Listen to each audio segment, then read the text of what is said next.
morning, good afternoon, good evening, good twilight.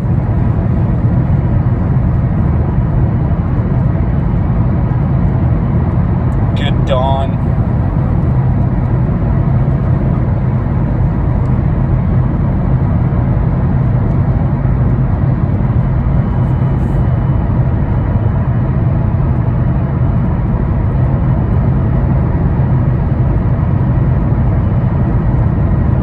Try maybe treating the realm like it's an afterlife rather than a life.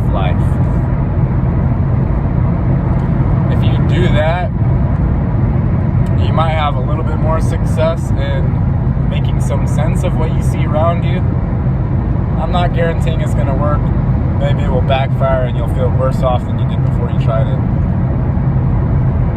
But sometimes if you shake up your perceptual blinders or filters, it can help you shake things up as you maneuver the dream state.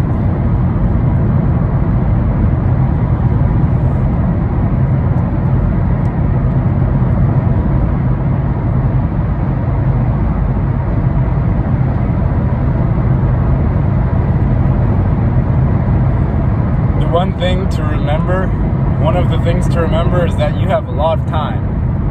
A lot of time. Time is not running out. Time is never running out. Time isn't there in the first place. How could it be running out? You have a lot of time.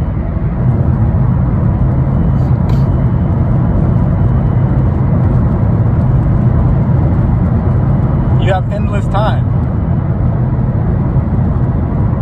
For most people, when they're coming out of the drug-induced hypnosis of thinking that, or rather being attached to whatever narrative they were spawned with, the notion that you have endless time is a bad thing, especially if you've been through trauma. But if you can come out of that, if you can come out of the horror states and hopefully get a glimpse of the polar opposite, which is bliss states. Both of them exist. There's never any one side of a duality. If you can come out and experience the other side, then you can realize, well, it's not that big of a deal that I have endless time. Really not at all. Because I don't have to hold on to all of that memory that is the collective Akasha or Akashic records or the collective memory.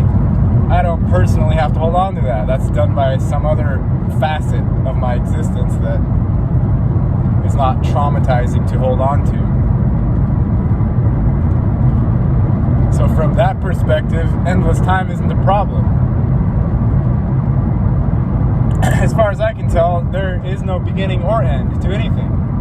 That's just, beginnings and ends are strictly conceptual mind phenomena that we stamp onto any one spot during the endless dream. We do that because when you're still, again, mainly operating from the perspective of being the skin and bones encapsulated ego persona, when you're still operating predominantly from that standpoint,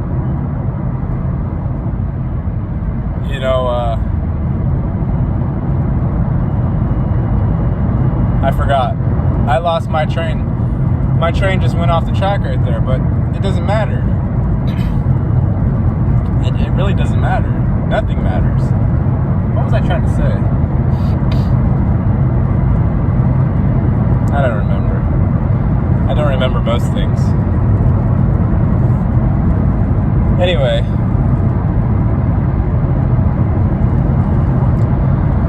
I would say that another thing that people have issues with or self-problems with is forgiveness. And all forgiveness is self-forgiveness. There's no such thing as somebody else forgives me. No. You, the one who is conscious, I forgive others. That's the only thing that happens. There's no other type of forgiveness. There's no Jesus forgives me, God forgives me, my sister forgives me, my dad, my mother, the aunt across the street, the aunt under the ground, whatever. There is no such thing. That's not something you ever need to focus on. You should not waste energy on that, ever. Forgive yourself. That's the only thing there is to do. How else could an eternal being actually move through the endless amounts of experiences there are to have? Especially if he's been involving himself in morally illicit activities. Because that's the Godhead, he did all of it, right? That's another part that we don't like to look at. We don't like to look at the fact that at the core, we've experienced everything. We will experience everything. We have experienced everything. That means the best of princes and the worst of the villains.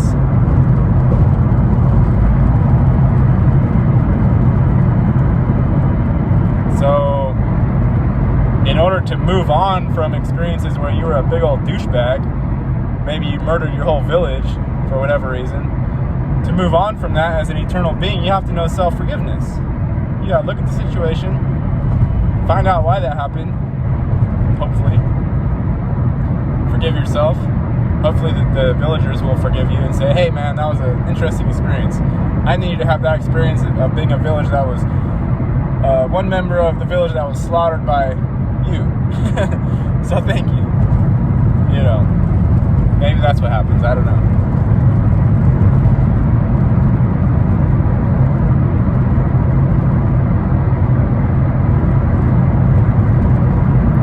But if you look at it like an afterlife, it can take on a different flavor.